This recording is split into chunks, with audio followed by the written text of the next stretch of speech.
Are you familiar with how Stephen Lee, at the top of his game, lost everything? Let's rewind and take a close look at it from the start.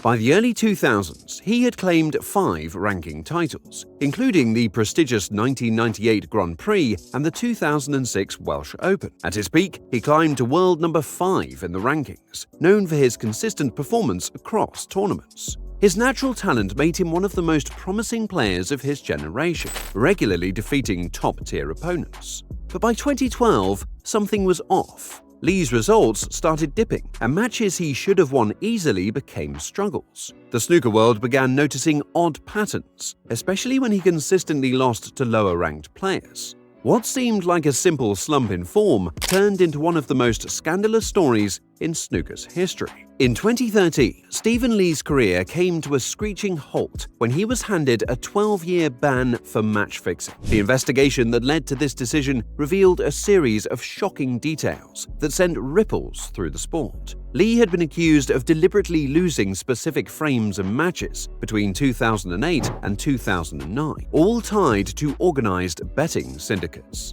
The allegations included fixing matches at major tournaments like the Malta Cup, the UK Championship, and even the World Championship, events that are at the heart of snooker's competitive calendar. Evidence surfaced that Lee worked with multiple betting groups to manipulate outcomes, not just in terms of who won or lost, but also the exact scores of specific frames. One of the most damaging pieces of evidence came in the form of financial transactions. Investigators uncovered over £40,000 deposited into Lee's wife's bank account during the period in question, along with cash deposits of £600, £1,000, and £2,000.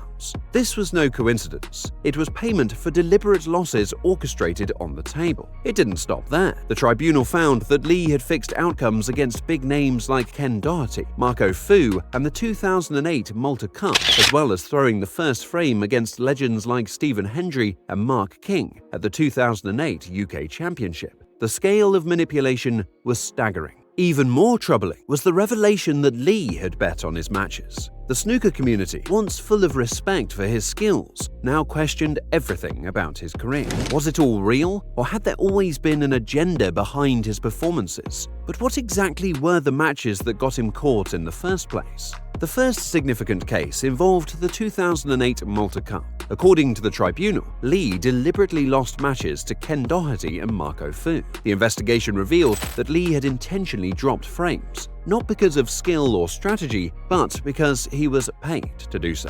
Another key event was the 2008 UK Championship. In games against Stephen Hendry and Mark King, Lee was accused of agreeing to lose the first frame in exchange for financial gain. For a player of his caliber, losing early frames raised eyebrows, but at the time, no one could prove anything. One of the most talked about matches was against John Higgins in the Premier League. Higgins, a giant in the snooker world, played Lee in a game that seemed routine on the surface, but later evidence suggested that specific frame outcomes were predetermined. Lee's actions were orchestrated to fit the betting patterns laid out by the syndicates he worked with. The investigation uncovered more than just gameplay inconsistencies. It found that Lee was connected to 3 separate betting groups, each placing wagers on matches he had fixed. This wasn't a one-off mistake or a moment of desperation. It was a calculated, repeated pattern spanning years. The most shocking part, he allegedly bet on his games too, confident in his ability to manipulate the results.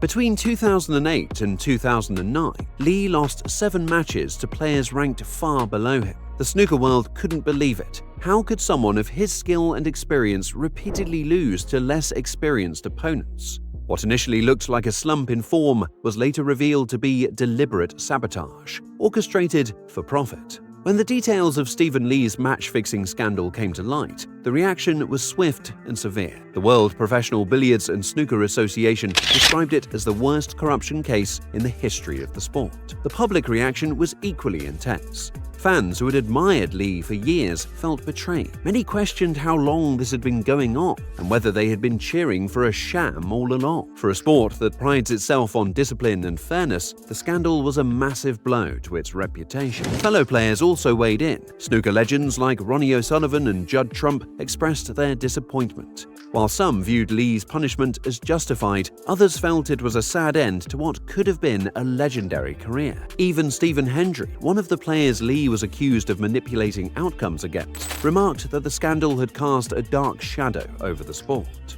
Despite the overwhelming evidence, Stephen Lee maintained his innocence throughout. He publicly claimed that the accusations were baseless and that the financial transactions tied to his wife's account were misinterpreted. Lee insisted he had never deliberately thrown a match or manipulated outcomes. I'm going to be with the QC on Friday morning, and we're going to look at the whole picture and start making some big holes in. They've got no facts. So you totally disagree with the evidence they've developed? Oh, that's just unbelievable. 11 months of this is outrageous. However, the tribunal's findings painted a different picture, supported by betting patterns, money trails, and match footage. Even as he denied the allegations, the damage was done. In the world of professional sports, scandals like these stick, whether proven or not. For Lee, the court of public opinion had already issued its verdict. I'd just like to say I thank the legal team. It's been tough last month or so. Yes. Thank for all the support.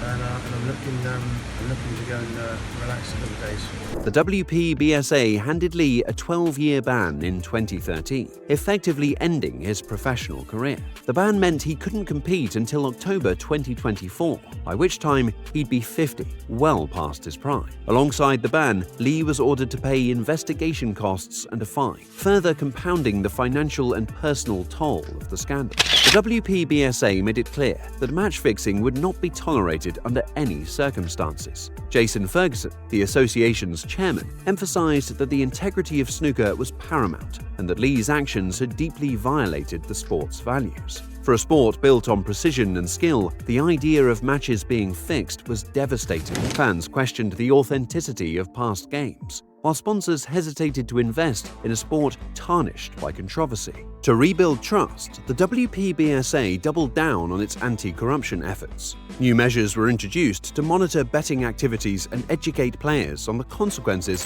of unethical behavior. While the sport moved forward, the stain of the scandal lingered. Even with his ban technically set to end, Lee's return to professional snooker seems unlikely. The fallout from the scandal left him without sponsorships, trust, or a place in the community.